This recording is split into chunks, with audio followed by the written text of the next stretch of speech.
এক গ্রামে একটা ছোট্ট ছেলে ছিল, নাম নাহিদ। তার বাবা ছোটবেলাতেই মারা যায়।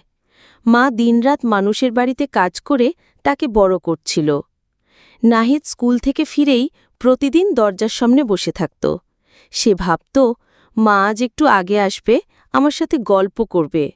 কিন্তু মা ফিরত রাত করে, ক্লান্ত হয়ে। তবুও ছেলেকে হাসিমুখে খাবার খাইয়ে ঘুম পাড়াত।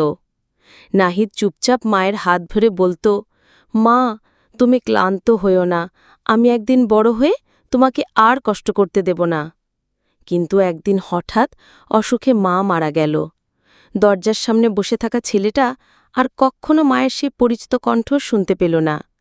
সেদিন থেকে নাহিদ প্রতিদিন দরজার সামনে বসে থাকত।